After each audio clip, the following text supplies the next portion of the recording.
Bem, eu vou começar essa live, que é a segunda parte da Metafísica do Amor Sexual de Schopenhauer.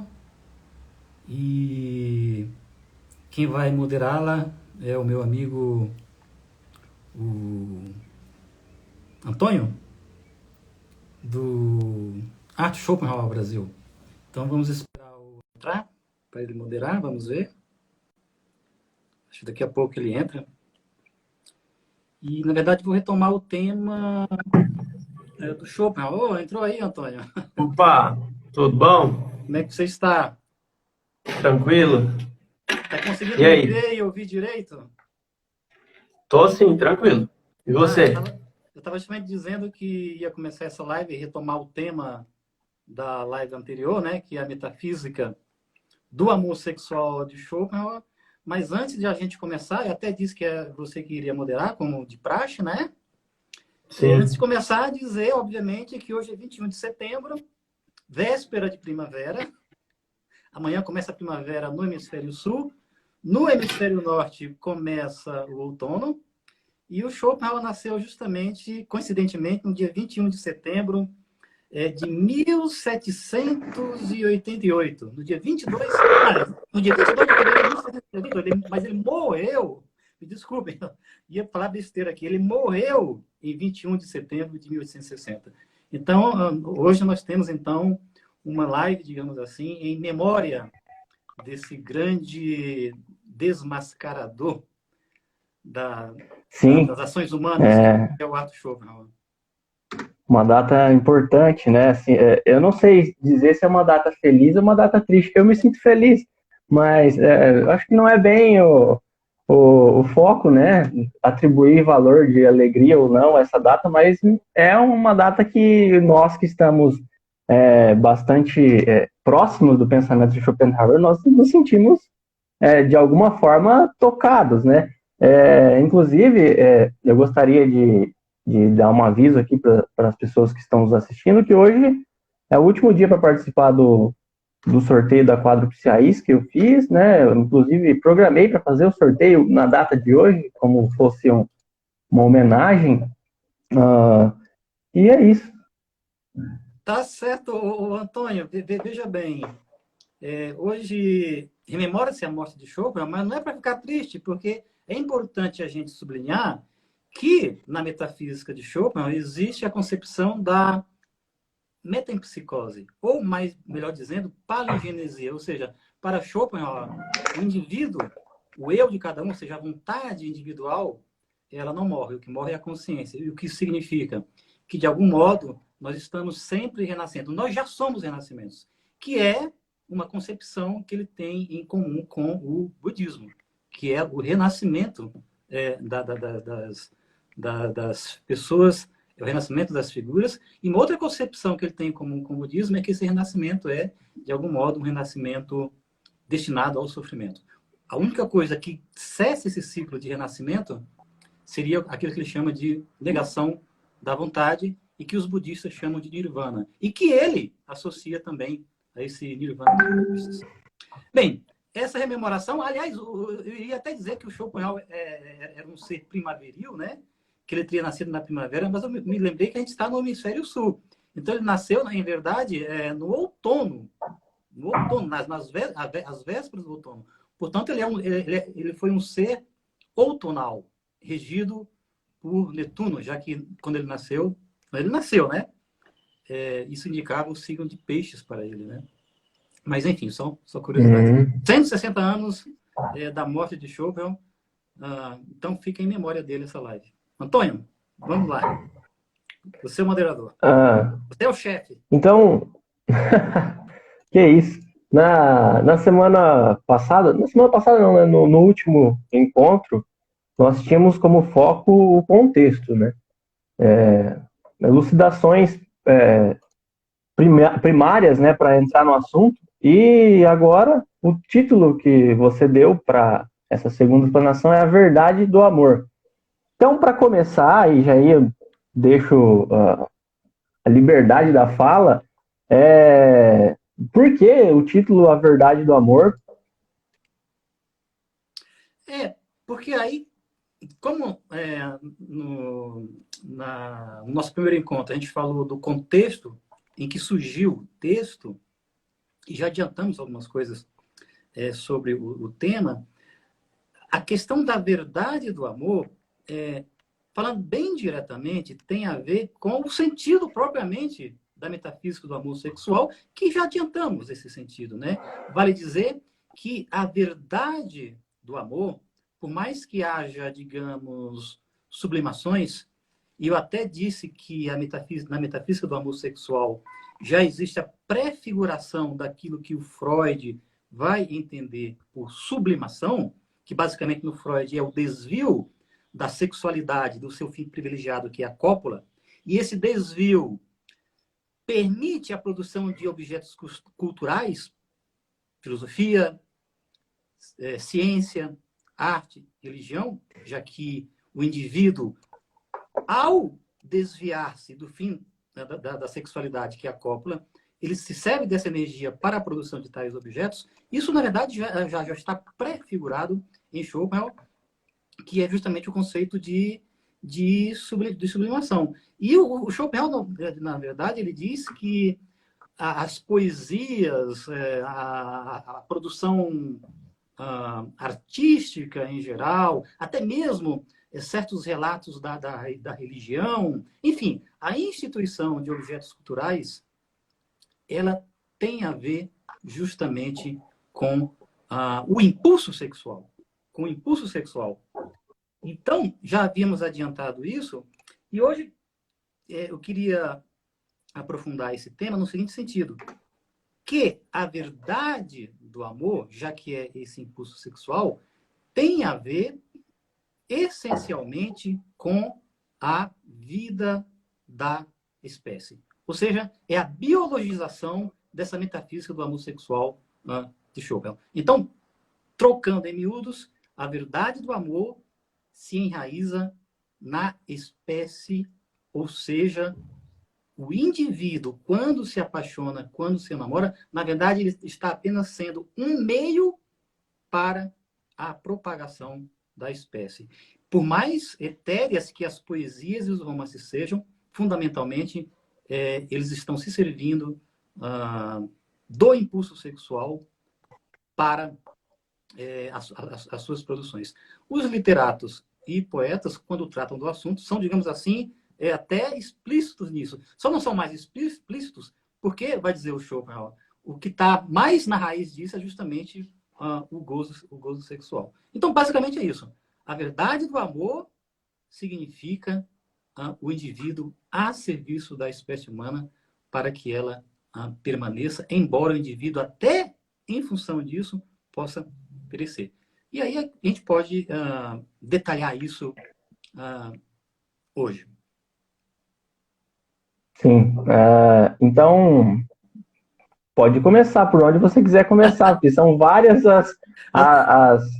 as detalhes que dá para falar sobre o tema, né? A composição da próxima geração, o gozo físico, o olhar do outro, né? Todos esses tópicos.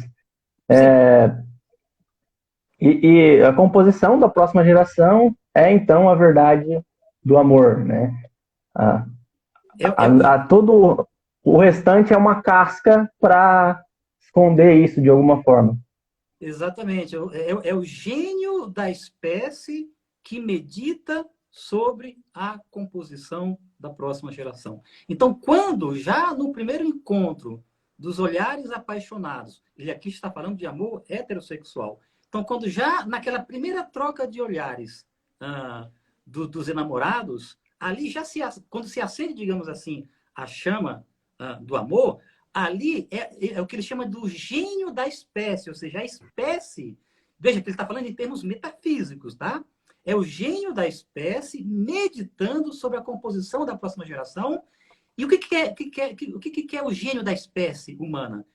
Ele quer o tipo ideal, ou seja, aquilo que mais se aproxime da perfeição. E é nesse sentido que ele procura unir um homem e uma mulher. É mais ou menos aquilo que eu falei, acho que já falei no nosso encontro passado, é que o que é o enamoramento apaixonado? É quando uma excedência encontra uma carência. Ou seja, o homem vai procurar na mulher aquilo que ele não tem, e vice-versa. Desde que e ocorre propriamente o envolvimento quando ambos podem, de algum modo,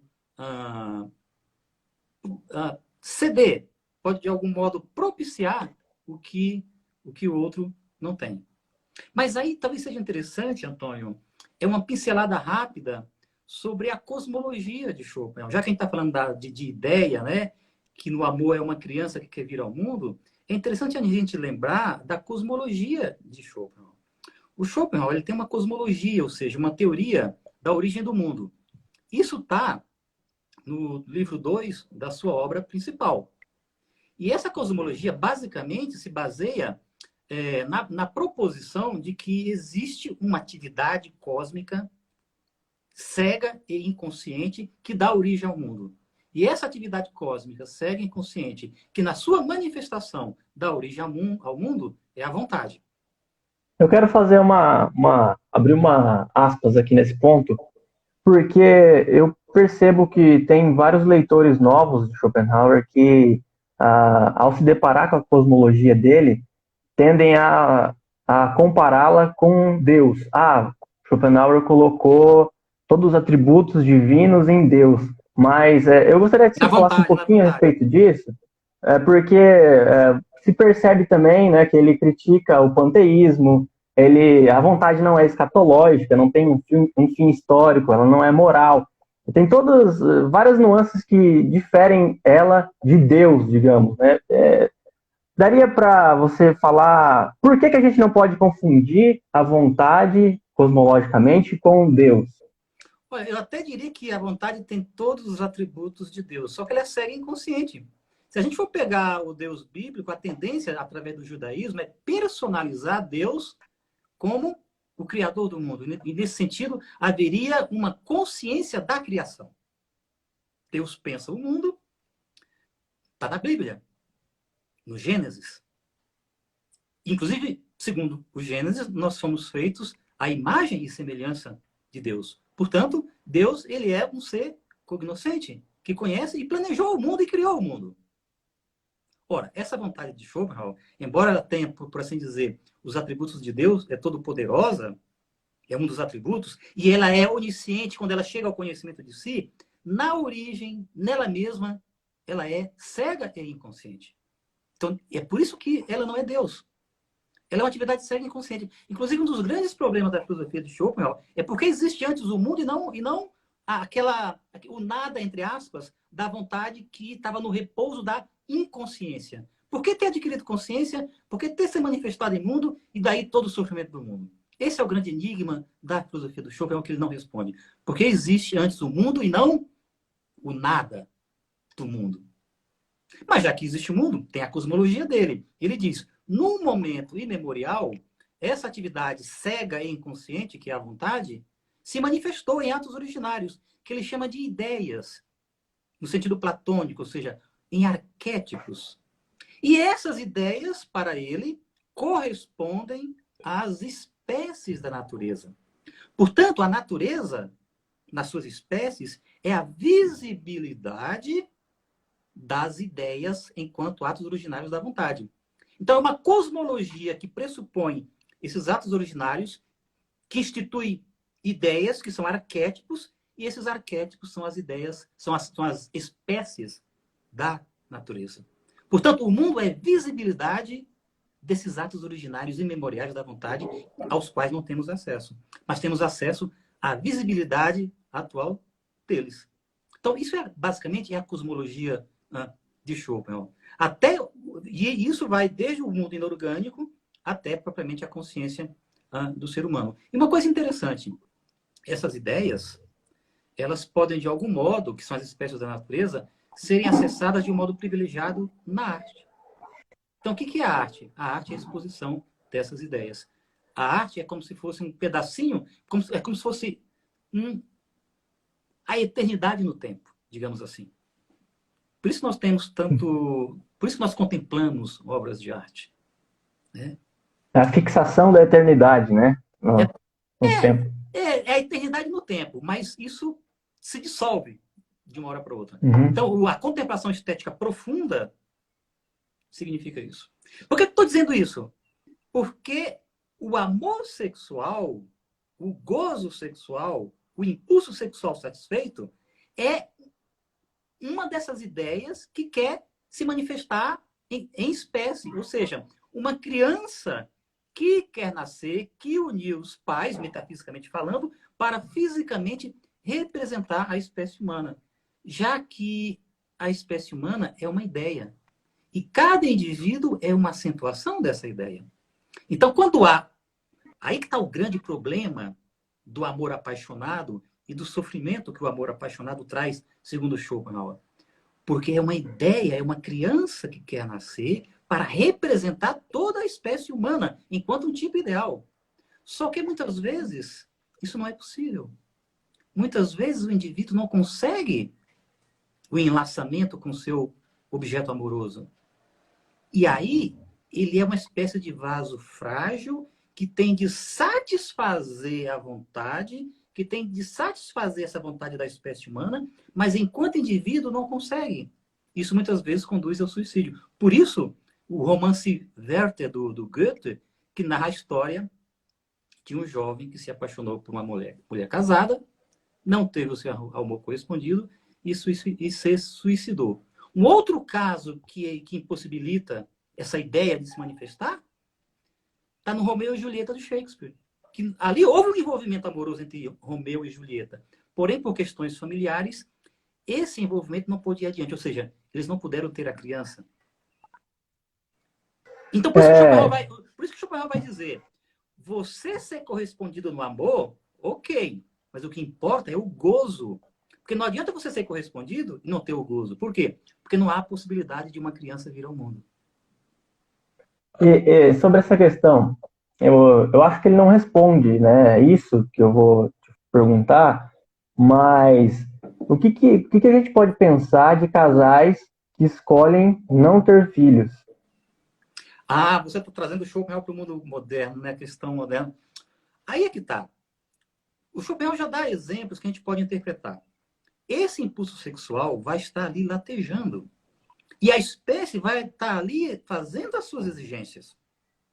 Isso vai, do ponto de vista de uma interpretação contemporânea de Schopenhauer, desembocar em algum tipo de... que o Freud chamaria de neurose. Porque o impulso sexual é o impulso da espécie. Ele quer ser satisfeito. E se não é satisfeito, ele pode ser desviado para a produção de objetos culturais, ou, caso isso não seja feito, isso pode se manifestar somaticamente no corpo da pessoa, que depois o Freud vai chamar de neurose. Ou aí um caso mais delicado, o caso das pessoas que são inférteis, por exemplo. Que tipo de peso psíquico isso traz? Ou seja, o que eu estou querendo dizer é que para o Schopenhauer vai ter um peso psíquico. Ele citou o exemplo do suicídio. Muitos se suicidam quando não conseguem o gozo, vamos falar, o gozo sexual para a reprodução. Mas e os que são inférteis?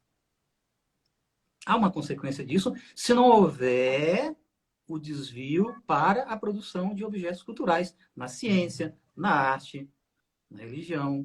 Porque a espécie, ela está preocupada com a sua perpetuação, ela não está preocupada com o indivíduo. O indivíduo Daria para dizer que esse foi o caso dele mesmo, já que ele não teve filhos? Não, ele teve 2 filhos, só que morreram cedo. Sim, é verdade. Tem essa questão mesmo. Morreram cedo. Não teve um que perdeu. Isso é um dado biográfico. Uhum. Eu não sabia de 2, eu sabia de 1. Recentemente, foram dois. Ah, tá. Isso a gente trata outra hora. Continuando, sobre a questão do gozo físico, ele diz que depois, né, que se alcança o gozo, já imediatamente se tem a insatisfação. E eu me lembro que o Freud...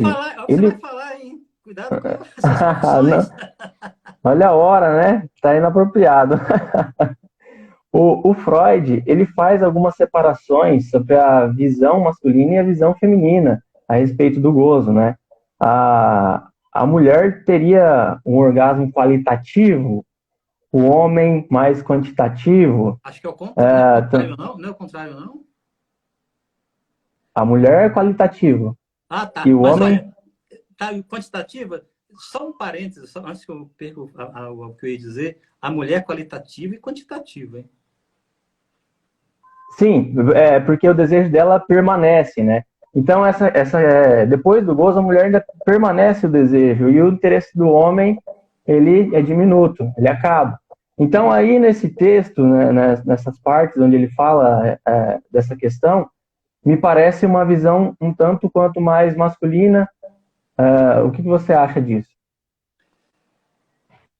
Ele até diz que, de fato, ele está falando da perspectiva masculina, já que ele é um homem escrevendo sobre o amor. Mas ele tenta, digamos assim, adentrar o universo feminino mais adiante. Esse vai ser o tema da nossa próxima fala, né? Quando ele for falar das motivações inconscientes absolutas e relativas que levam um homem e uma mulher a se envolverem. Mas ele fala do ponto de vista masculino, mas ele está apoiado numa biologia da sua época, mas numa coisa fácil de constatar.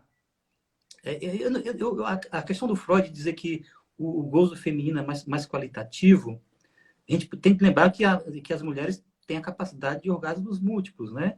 Então, nesse caso, é qualitativo e quantitativo, né? Aliás, você sabia por que o Tiresias ficou cego na mitologia antiga? Porque os Zeus e a esposa estavam discutindo sobre quem tinha mais prazer no ato sexual. E o Tiresias disse: a mulher tem 9 décimos do prazer no ato sexual e o homem 1 décimo. E ao reconhecer a verdade do que havia sido dito, o Tiresias foi cegado, porque descobriu o segredo do prazer sexual. Ou seja, as mulheres têm 90% do prazer e os homens 10%. Estou dizendo isso porque, por conta dessa colocação do Freud, né, que as mulheres têm, digamos assim, um prazer qualitativo, elas têm qualitativo e quantitativo. O homem é apenas, digamos assim, está de passagem ali. Aí eu vou conectar a tua colocação sobre o Schopenhauer. O Schopenhauer vai dizer o seguinte, mas aí ele vai para o quantitativo, ao modo dele. Que no caso da reprodução, o homem ele tem condições de gerar dezenas e dezenas de crianças no ano se tantas mulheres estiverem disponíveis, enquanto a mulher teria condições de gerar no máximo gêmeos. Então, nesse sentido, quantitativamente, mas aí já é o produto do ato sexual propriamente dito, né? Mas ele está dizendo isso no contexto da época para dizer que o homem está muito mais inclinado à infidelidade do que a mulher, do ponto de vista dele. Por quê? Porque a mulher, ela coloca no mundo no máximo gêmeos, enquanto que o homem, se tiverem 100, 200 mulheres disponíveis e férteis, e ele também, ele tem condições de colocar 200 crianças, 200, 300 crianças em um ano no mundo. Então, ele pensa no contexto da questão da fidelidade masculina e feminina, tá? Mas, quantitativamente, em Schopenhauer, o homem, ele é mais, digamos, potente. Mais potente. Do ponto de vista do resultado, sem dúvida alguma. Sim. E aí a questão que eu trouxe do Freud é mais da questão do gozo mesmo, né? A separação em qualitativo e qualitativo. Eu acho que o Schopenhauer não tinha os detalhes disso daí. Hoje em dia a gente sabe, através de diversos estudos, que a mulher, o gozo é qualitativo e quantitativo, sem dúvida alguma, né? A questão do orgasmo múltiplo. O homem já... É complicadinho esse negócio para orgasmo múltiplo para homem. Mas em todo caso, é interessante você trazer o Freud, porque de algum modo o Freud ele vai desenvolver na psicanálise isso que o Schopenhauer está fazendo aqui na filosofia, ou seja, que é abordar o tema do amor sexual que ele mesmo disse que na filosofia foi abordado de uma maneira muito caniestra, muito acanhada. E quando foi, ficou no domínio dos mitos e das fábulas ou de pessoas que não tinham conhecimento de causa. Já a literatura e a filosofia são muito mais, e a poesia são muito mais flexíveis para tratar do assunto. Entretanto, em boa parte da literatura e da poesia, quando tratam do amor, são tímidas, pelo menos na época dele, em tratar da raiz disso, que é o impulso sexual, que é a cópula, que é o gozo. No século XX, não. No século XX já surgem os romances de sexo explícito, digamos, narrativas explícitas, etc. E tal. Não que no século XIX, XVIII, não tivesse isso, né? Mas, digamos assim, não atingiam uma envergadura de serem considerados romances dignos da leitura do público culto, digamos assim. Entendi. Ainda sobre o Freud, sobre os homens, ele diz que para o homem orgasmo é orgasmo e para a mulher isso é avaliado em antes e depois, né? Ela precisa de uma preparação e ela também avalia depois. E para o homem, isso entra em certo paralelo com essa questão do Schopenhauer colocar que a insatisfação assola o homem logo depois do gozo físico. Apesar que ele não fala do homem, né? Ele só escreve, mas ele não pontua se isso acontece com o homem ou com a mulher. Sim. Como eu disse, ele está pensando, ele até falando dado momento, ele é homem escrevendo sobre isso, mas ele desconfia do que acontece em relação à mulher. Ele não tinha certos dados sobre a sexualidade feminina que hoje em dia nós temos. Mas o que ele diz é no contexto de postular que o amor ele é uma ilusão. Por quê? Porque é um instinto em que o indivíduo procura um prazer pessoal, ele pensa que satisfaz esse prazer pessoal, quando, na verdade, ele está trabalhando para a composição da próxima geração. Ou seja, é o gênio da espécie que está por trás do indivíduo, como que o manipulando, feito marionete, para a composição do tipo ideal da espécie. E para comprovar isso, que o amor é uma ilusão, ele diz que após o ato sexual, a pessoa se sente como que surpreendida. Nossa, era isso? Ela se sente, digamos, por estar saciada, aquele objeto amoroso ao lado dessa pessoa não é mais atraente. Pelo menos do ponto de vista masculino.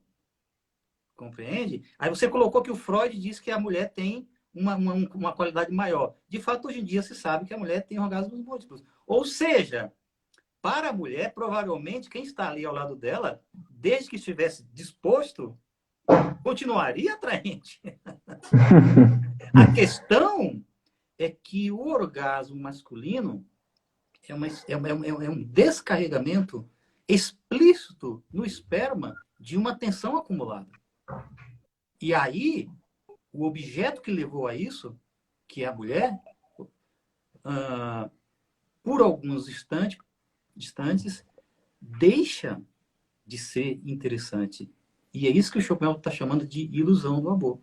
Porque aquilo que foi tão desejado, tão anelado, num dado momento, após o ato, após o coito, deixa de ser interessante. E mais, ele vai dizer o seguinte: pelo fato de um homem poder procriar 200, 300 vezes, dar origem a 200, 300 crianças, se tantas mulheres estiverem disponíveis, isso faz com que a própria mulher que naquele ato permitiu o gozo, ela com o tempo, ela vai deixando de ser interessante, não só naquele ato, mas nos atos sucessivos que possam vir a ter. Porque o homem ele é por natureza biológica, promíscuo. Ele tende à promiscuidade.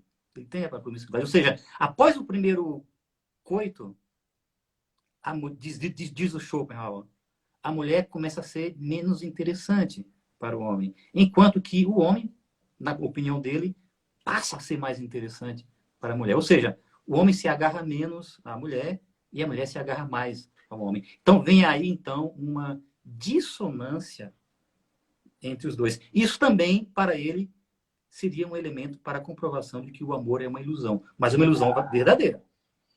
Porque pode Acredito gerar que uma doença.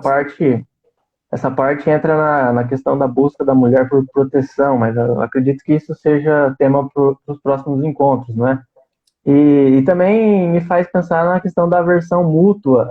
Eu já li esse texto várias vezes e me chamou a atenção um pequeno trecho, talvez não tenha dado tanta atenção nas outras leituras, é onde ele diz que a aversão mútua, firme e persistente entre uma moça e um rapaz, mostra que eles não teriam uma boa prole, né? E aí eu fico pensando, e quando se tem a prole, mesmo no caso de ter a aversão, né? Porque existem diversos casos diante do amor, não é? Acontecem várias coisas dentro do amor. Então, um casal pode ter se odiado e ainda assim ter concebido uma criança. Daria para dizer que Schopenhauer conceberia que essa criança seria resultado, um mau resultado da espécie, ou biologicamente falando, nesse sentido? Aí só o tempo diria, né? Mas também tem que lembrar que, para ele, o amor apaixonado não é propriamente aquele que conduz aos casamentos duradouros. E muitas vezes existe aversão entre os dois, entre o casal, existe ódio até, entretanto, inconscientemente, pode resultar daí uma criança bem constituída.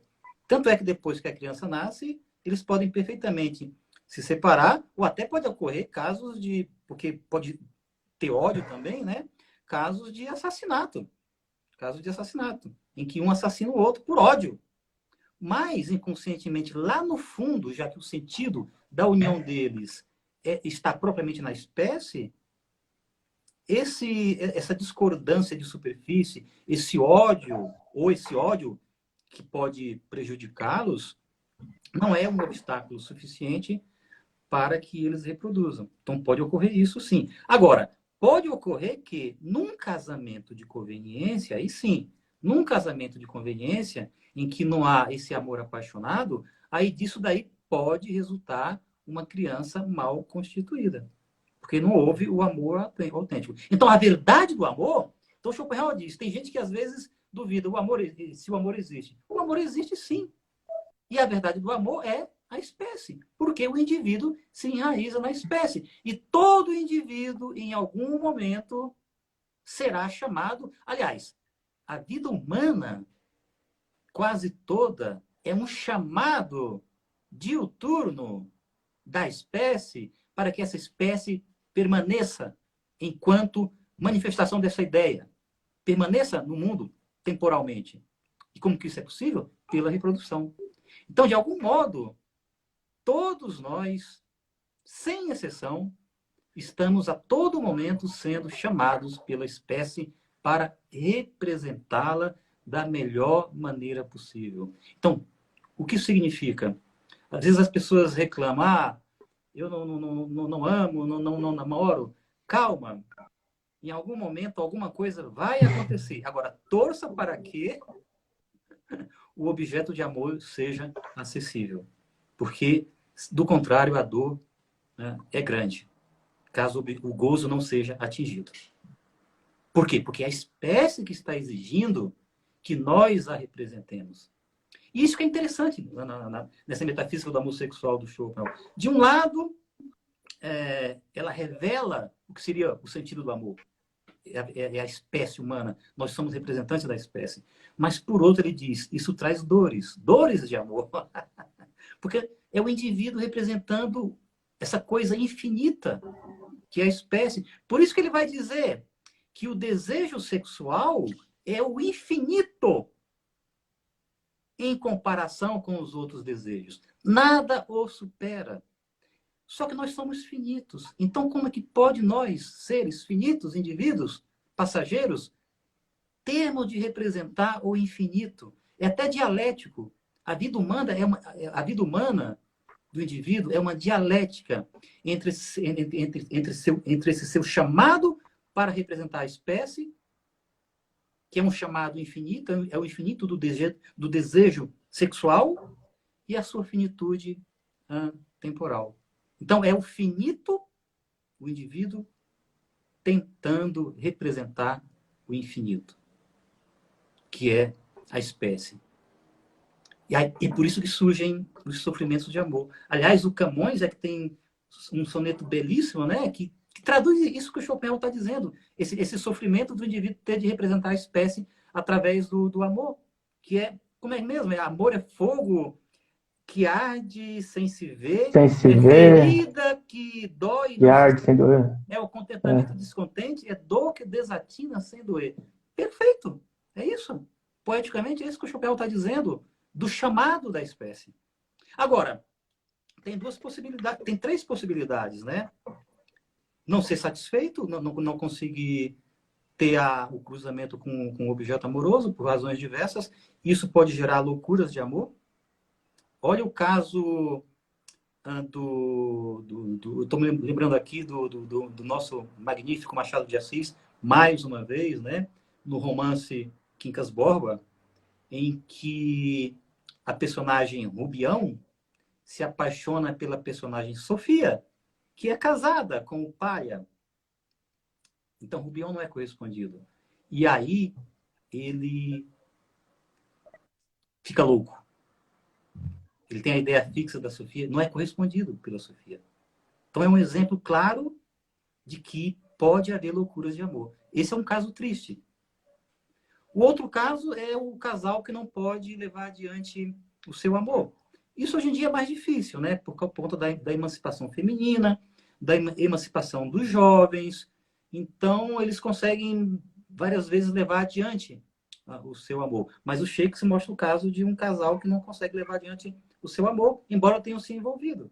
Ou seja, por quê? Porque não procriaram. Porque o interessante do Romeu e Julieta do Shakespeare é que eles se envolveram. E aí isso ilustra o que o Schopenhauer está querendo dizer.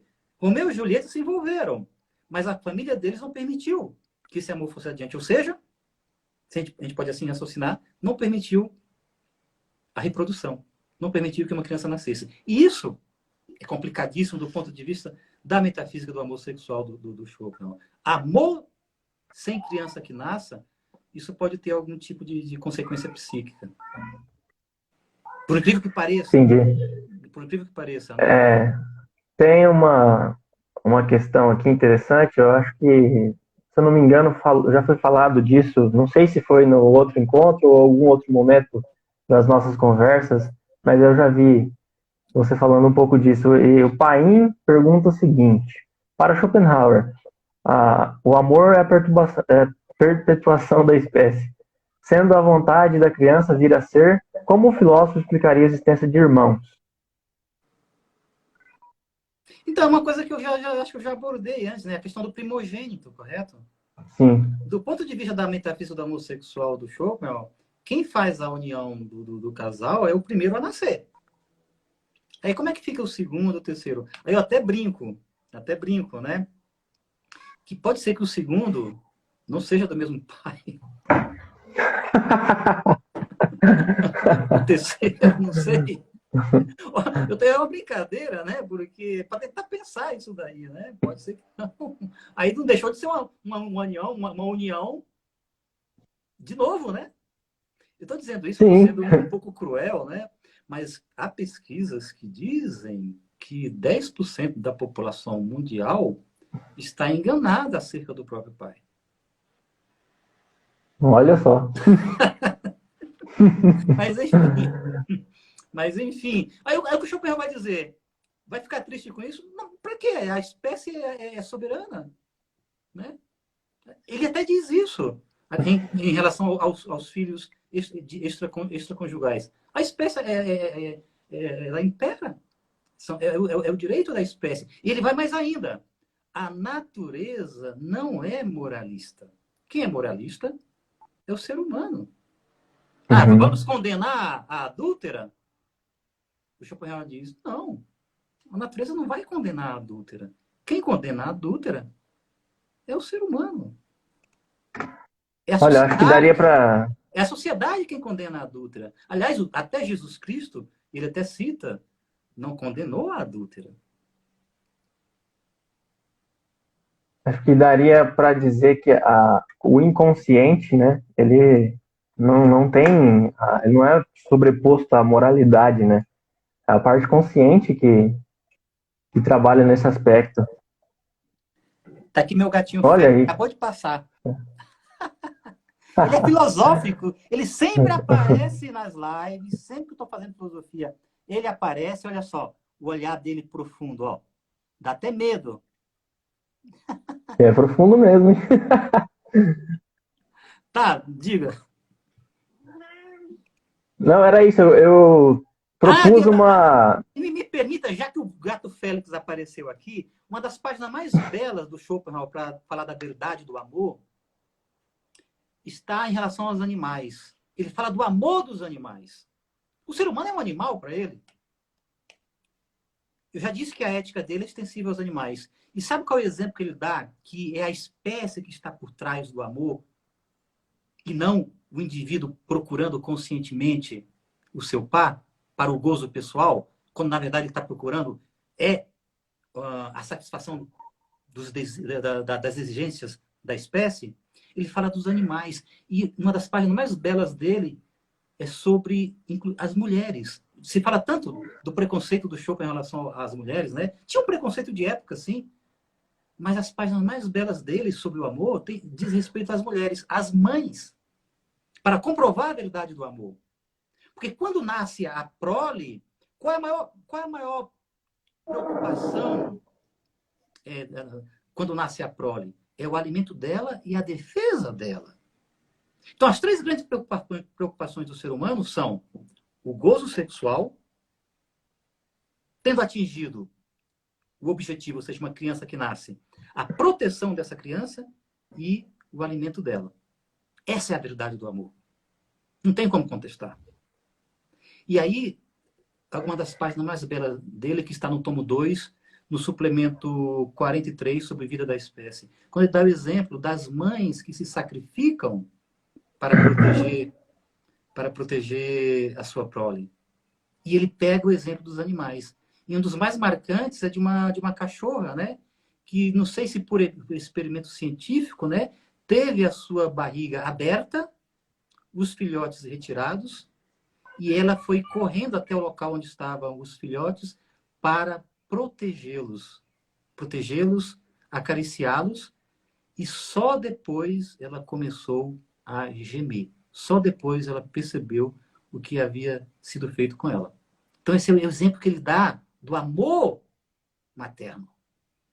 Então, esse amor que leva duas pessoas a se unirem persiste da maneira mais concreta possível e irrefutável no amor materno. Ele até fala do homem, mas ele diz que o homem é menor. Por quê? Porque o homem não tem certeza. Se ele, inconscientemente, só a mulher tem certeza, né? O homem não tem certeza se ele é o pai. E até por isso a mãe se sacrifica mais. Às vezes vai até a morte. Ele deu o exemplo da cadela ser bonito, mas serve para o ser humano. Porque a mãe sabe que o filho é dela. O homem não sabe. A não ser que depois ele perceba características dele na criança, né? Que ele perceba características físicas dele na criança. Aí ele pode ter certeza. Coisa que o Bentinho não percebeu no filho dele com Capitu. Aliás, percebeu as características físicas do Escobar, né? Por isso ele achou que a Capitu tinha atraído. Mais uma vez... Esse trecho que você comentou tá em qual obra? Eu disse, você mesmo colocou a questão na nossa primeira live sobre a questão de um bloco de texto do Schopenhauer, né?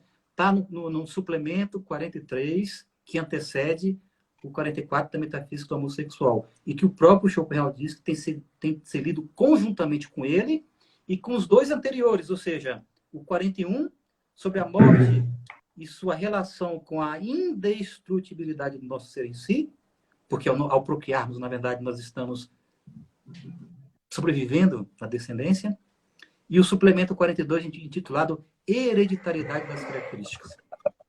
Tem uma questão interessante aqui. O Gustavo falou o seguinte: professor, você tem um livro incrível sobre Schopenhauer e Schelling. Há algum paralelo entre eles dentro do debate da live de hoje? Sim, tem. Aliás, muito obrigado pela menção. Qual o nome? Gustavo. Ô, Gustavo, o livro sobre Schelling na verdade, é um livro sobre Schelling e Schopenhauer, em que eu trabalho justamente essa noção de natureza no Schelling e a noção de arte e como isso foi recepcionado pelo Schopenhauer. Foi um doutorado que eu desenvolvi na USP, com pesquisas na Alemanha, e, do meu ponto de vista, é um doutorado de envergadura internacional, mas a questão é que o Schelling é um filósofo pouco estudado, mas um filósofo absolutamente fantástico.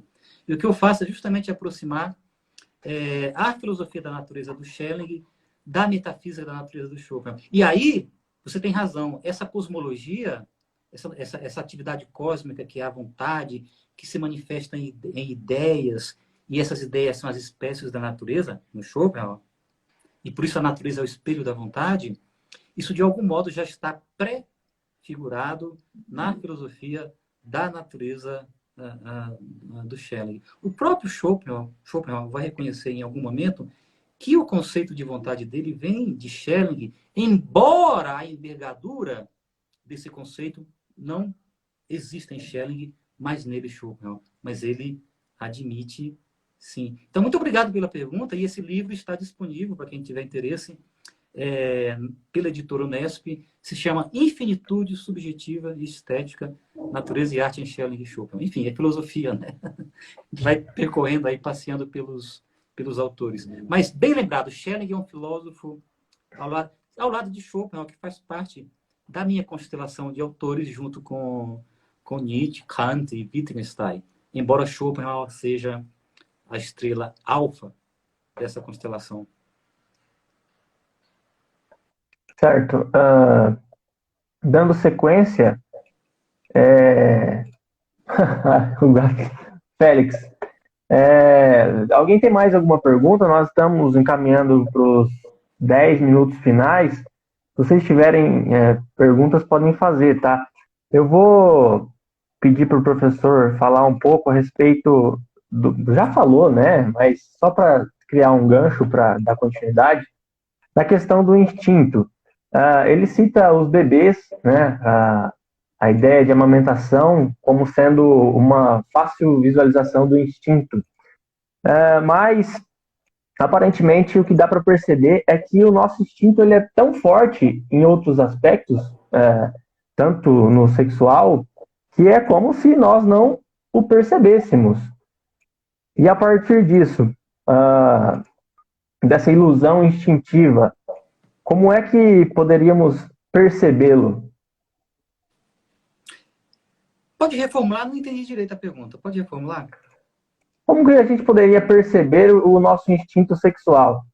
Como que a gente poderia perceber? O ser humano é um ser constante. Então, exatamente, é esse o ponto. Que a gente percebe o desejo. E é esse o ponto. Da porta. O tempo inteiro a gente está querendo copular. O Schopenhauer diz, isso aí não sai da cabeça de ninguém, do jovem e do ancião, não sai da cabeça de ninguém. É assim que a gente percebe. Né? A gente percebe assim, o tempo inteiro a gente está pensando nisso.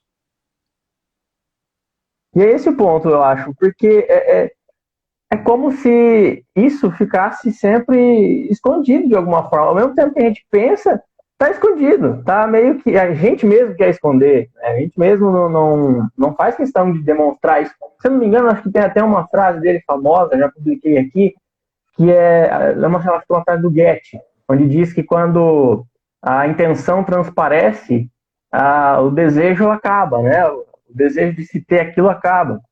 E é uma frase que acho que consta no primeiro livro do Mundo com Vontade de Representação, que nem é sobre isso, nem é sobre a questão sexual, mas me faz pensar bem, né, na questão sexual. Existe toda uma dissimulação social, mas o tempo inteiro a gente está pensando nisso.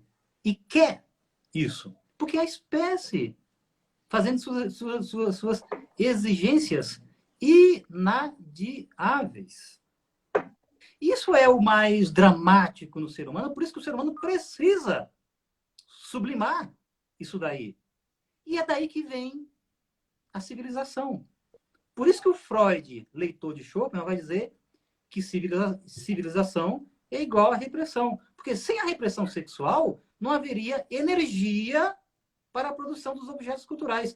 O Schopenhauer, inclusive, cita a questão do esporte. Ele fala dos gregos, né? Que se você represa a energia sexual, você pratica melhor o esporte. E eu cito dos dias de hoje. Em jogos de futebol, no dia anterior aos jogos de futebol, existe a prática da chamada concentração. Os atletas ficam isolados da família. Nada de sexo. Para ter energia para o melhor desempenho do jogo. Entende? Mas, Antônio, não podemos esquecer que nessa metafísica do amor sexual e dentro dessa verdade do amor, tem um adendo ao suplemento 44 do tomo 2, que é sobre a pederastia, que está nessa verdade do amor. E aí entra um certo preconceito, não sei se preconceito é e não é ao mesmo tempo, né? Porque o Schopenhauer não gosta, ele diz que é um vício, mas ao mesmo tempo ele naturaliza a pederastia. Porque o que ele vai dizer? E aí é o preconceito que se diz dele, né?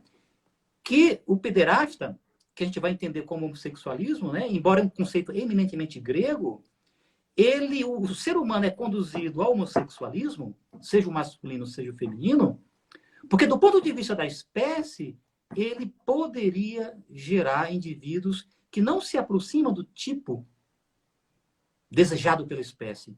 Ou seja, poderia gerar indivíduos mal constituídos. E é por isso que ele diz que a pederastia, que o homossexualismo, pelo menos o masculino, ele começa a se manifestar à medida que a idade avança, à medida que a pessoa vai se tornando velha. Por quê? Porque a energia sexual vai diminuindo, consequentemente, a possibilidade de gerar crianças saudáveis. Porque, pela biologia da época, e eu acredito que até a biologia atual dá uma certa razão a ele, as pessoas mais velhas, elas têm mais chance de gerar crianças com problemas de saúde, né? Eu não tenho os conhecimentos do momento, mas pelo conhecimento que ele tinha na época, e citando Aristóteles, ele diz que pessoas velhas não devem gerar crianças. Ele até diz uma idade limite para o homem, 54 anos. Porque aí a possibilidade... ele cita Aristóteles, né? Porque aí a possibilidade de gerar uma criança mal nascida é grande. Então é assim que ele compreende o homossexualismo. Para os dias de hoje, que o homossexualismo muitas vezes ele está expandido, digamos assim, ou manifesto ou assumido mais publicamente sem nenhum tipo de problema, já que há todo o direito da comunidade LGBT, digamos assim, o Schopenhauer diria que se trata de cultura, de influência cultural, caso o homossexualismo seja disseminado entre os jovens. Porque se você tirar o exemplo grego da pederastia, que estava na cultura grega, que é o jovem ser educado por um ancião, o que incluía a educação sexual, é pouco compreensível que um jovem, na idade máxima do vigor sexual, ele tenda para o homossexualismo. O Schopenhauer diria que isso é questão cultural. Mas veja, e é isso que gera uma grande polêmica também em torno desse texto dele, tá? Mas ele vai dizer, ele até se adianta, podem dizer o que quiserem, mas na verdade o que eu estou afirmando aqui é que a natureza disponibilizou isso, essa tendência. É que o homossexualismo ele é natural. Agora, se vocês se assustam que eu digo que é uma tentativa da natureza impedir a reprodução, tudo bem. Mas do outro ponto de vista, eu estou dizendo que eu não estou sendo moralista, eu não estou condenando. Estou dizendo que a natureza quer casais homossexuais. É isso que ele está dizendo. Porque a natureza ela não é moralista. Moralista, vai dizer ele, é se vocês me condenam dizendo que eu acho que isso, que eu não gosto disso. Estou Não é dizendo o caso, né? que a natureza quer isso. E a natureza está pouco ligando para o fato de eu não gostar disso. Para o fato de eu dizer que é o desvio que ela mesma está implementando. Natural. Entendi. Natural. Então, se você percebe como tem um quê de tenso essa opinião dele, mas ao mesmo tempo ele se adianta e diz: isso é a natureza, eu estou naturalizando o homossexualismo. Então, por não conseguir ou por não se achar apto digamos, a reprodução, a boa composição da próxima geração, o indivíduo se chegaria ao homossexualismo? Inconscientemente, não é ele. É a natureza que leva a isso. Por isso que ele diz que ele está naturalizando o Sim. homossexualismo. Porque da união desse indivíduo com uma mulher, poderia resultar uma criança mal constituída. Daí, então, o exemplo está dando dos velhos. Ou no caso dos mais jovens, aí sim. Aí ele acha que pode ser uma perversão no caso de pessoas na força de reprodução. Mas mesmo assim, você pode... Porque como não dá para comprovar, né? No fundo, termina prevalecendo a visão naturalista dele, do homossexualismo, portanto, não preconceituosa. Por incrível que pareça. Por incrível que pareça. Por incrível que pareça, no texto sobre a pederastia de Schopenhauer, ao naturalizá-la, e ao dizer que a natureza não é moralista, o leitor tira a sua conclusão. A natureza não é moralista. Sim. Seria... Bom, não sei se tem algum filósofo que tenta moralizar a natureza, mas para mim parece algo absurdo, né? Você sabe que existe uma concepção do direito natural, né? Alguma coisa do gênero, né? Tem filósofos... Porque ele está pensando também nas concepções, por exemplo, cristãs, religiosas, que sempre olham para a natureza de um ponto de vista moral, né? De um ponto de vista moral. Sim, Por exemplo, no caso do cristianismo, bem lembrado. foi Deus quem criou o mundo. Foi uma consciência. E, portanto, ao criar o mundo, no caso do cristianismo, tem os 10 mandamentos. Então, existe uma naturalização, uma moralização da natureza. Moralização. É Sim, óbvio, compreende? sim, sim. O cristianismo moraliza a Na natureza. verdade, bem lembrado, né? Eu pensei no âmbito filosófico. Algum filósofo que tenha feito isso, mas talvez os filósofos que tenham feito isso sejam aqueles que partiram da religião, né? Porque Sim, daí eles já concordam com essa visão. sim. Escolásticos e patrísticos. Uhum. Então, professor, temos aí 3 minutos. Estamos chegando ao fim, né? Sim. Eu acho que fica um cronômetrozinho aí quando falta 30 segundos, como você o líder da live, você vai Tá, conseguir ver. tá. Então, E aí, Antônio, eu... aí desaparece aqui e eu posso deixar gravado, é isso? Ah, tá aqui, 2 minutos restantes. Aí eu posso. Isso. Quando desaparece, aí eu posso gravar, é isso? Ou você grava, né? Quando desaparece, você vai aparecer a opção para você salvar, né? Ah, Você tá. precisa salvar ela. Ah, tá certo. E Para você mim também. para mim não aparece. Ah, tá certo, tá certo. Só aparece para você. Tá, então, Antônio, em termos de palavra final, o que eu posso dizer é o seguinte: aqueles que estão tristes porque não apareceu essa outra metade, tem um pouco de paciência. Em algum momento aparece. E em algum momento, essas mesmas pessoas que reclamam já viveram alguma coisa. Certa vez eu conversei com uma amiga minha e ela disse, Jair, e ela tinha razão. De algum modo, todos nós já vivemos isso, embora reclamemos, e de algum modo todos nós viveremos isso. Porque a espécie, ela está sempre, o gênio da espécie, ele é, digamos assim, onipresente e onisciente, só que nós somos marionetes dele. E em algum momento ele pega uma marionete aqui, outra ali, faz uma brincadeirinha com elas, e é isso o drama de representar a espécie.